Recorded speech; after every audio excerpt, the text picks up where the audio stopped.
Hi viewers, welcome to Telugu world. మధ్య తరగతి కుటుంబీకులైనా ఇంకెవరైనా సరే సాధారణంగా కొత్త కారు కొనాలి అంటే చాలా డబ్బులు కూడబెట్టాలి.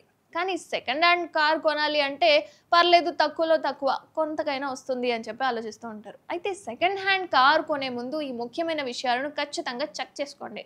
లేకుంటే గనక కారు కొన్న తర్వాత ఖచ్చితంగా పశ్చాత్తాపడాల్సి వస్తుంది. సెకండ్ హ్యాండ్ కారు కొనుక్కునే ముందు కొన్ని విషయాలను ఖచ్చితంగా గుర్తుపెట్టుకోవాలి. లేదంటే సరే, మీరు ఎంతైతే ఖర్చు పెట్టారో అంతవరకు మీరు నష్టపోవాల్సి వస్తుంది. ఈ టిప్స్ ఖచ్చితంగా తెలుసుకొని ఆచరిస్తే గనక సమస్య నుంచి కాస్త బయటపడొచ్చు.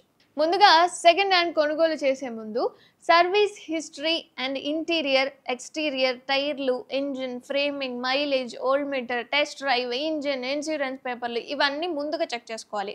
అంటే కార్ని మనం తీసుకునే ముందు అసలు ఎంతవరకు వాడారనేది తెలిస్తేనే కదా మనకి ఎంతవరకు వాడకానికి యూజ్ అవుతుంది అని తెలిసేది.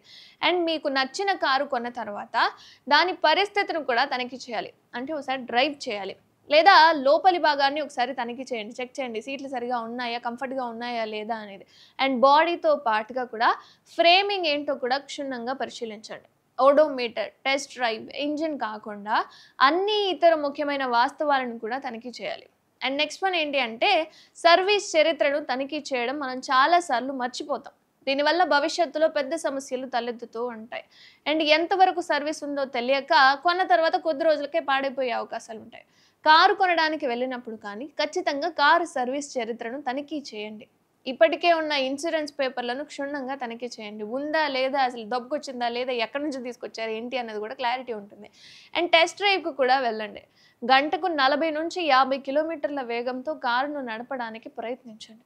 ఇవన్నీ చేస్తే గనక మీరు మంచి సెకండ్ హ్యాండ్ కారునైతే కొనుక్కోవచ్చు. లేదు, ఏం కాదు, తెలిసిన వాళ్ళే మనకు దొరుకుతుంది ఫ్రీగానే, కొంతకు తక్కువగానే వస్తుంది అని చెప్పి ఆలోచించి మీరు కారు కొన్నారా సరే.